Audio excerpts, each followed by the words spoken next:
Hi, Tony Selzer here. Welcome to the line.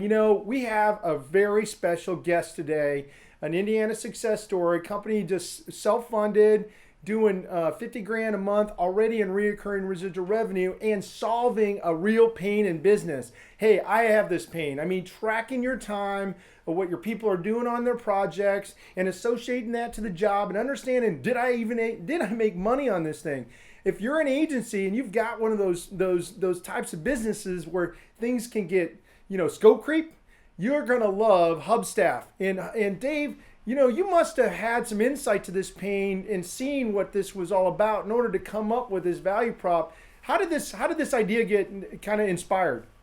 Yeah, man. I've been doing remote based work ever since like 2004. Mm-hmm. Online, I've had online businesses, Mm-hmm. and typically, I would have developers or designers or marketers in Arizona and California and Chicago and all these places. And one of my biggest stress points was trying to figure out what everyone was doing, what they were working on, how much time was being spent on various projects, why projects were slow, and so you know I felt like there had to be an easier way. I was looking for solutions, couldn't find anything, Mm-hmm. and decided to go out and try to build it.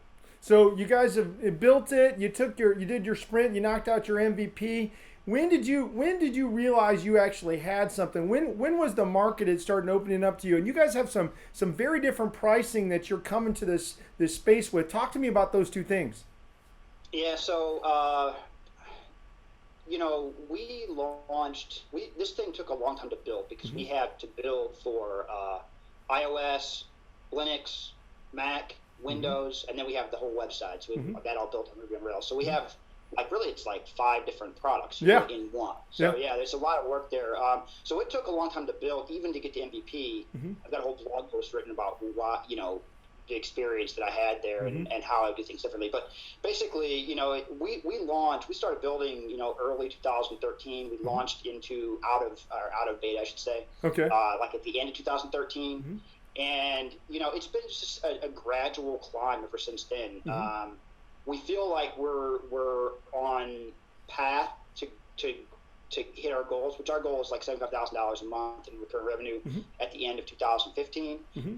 But those early months, man, are hard because you ask, how do you know when you hit something? Well, there was a time when we were adding $500 a month in Mm-hmm. new sales, Yeah. and because it's hard.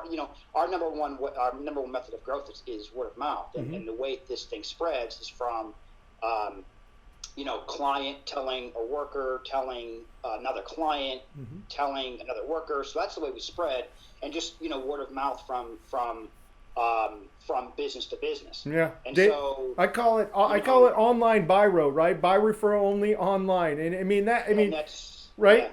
I mean yeah, that comes from building a product that people are fundamentally getting real value from. I mean, right, and when I, right, this is there are a lot of companies attempting to try to fix this, but really bringing this ability to track the remote player, that even to understand what value they're creating. I mean, the big boys have done this with the Odesk and those types of solutions. You're kind of bringing that kind of system to a guy like me who's yeah, got 20 or 30 people trying to figure out, hey, not only are they doing the right thing, are they doing the thing that can create value for the clients, and how to manage that to get that back on task. I mean, that right. is in a labor intensive business, that is the most important expense that we control. To focus that is everything. And I want to shift gears on you a little bit because we're kind of on the same team when it talks about Indiana being a great place to build a technology company. I mean, we turn Yeah. out more IT engineers than any other state in the nation, and you really are leveraging a lot of that. Would you agree that you think this is a good place to do it? Oh yeah, man. I mean, I found there's a lot of activity in Indiana. I mean, we've been part of Mira. We've been part of Mm-hmm. TechPoint put that on. We've been part of the Innovation Showcase. Mm-hmm. And those are both things that are very. They were friendly to us. They were happy to have us. Mm-hmm. We got a lot out of it. There's a lot of different organizations within Indiana. If people are interested in what we're doing, Mm-hmm. willing to lend a hand whenever we need it. And yeah, I found my CTO here. I was kind of the person that had the idea to do this. I Mm-hmm. found the CTO here in Indiana. Purdue grad, I wouldn't have done it any other way. I know I needed, based on my previous experience, I knew we needed somebody local to do that. And yeah, we have a lot of our support team here and that kind of thing. So yeah. Yep, it's a lean product. It's an agile play, really, and it solves a real pain at a price point that doesn't hit a guy like me in the head so hard that we're questioning the adoption. And that means that you guys are going with a not, really a selling model that is 100% inbound. And I think that's a testament to how good the product has to be. Hey, thanks so much for being on the show. I really appreciate it. Let's get together soon. Yeah, man. Thank you. Appreciate it.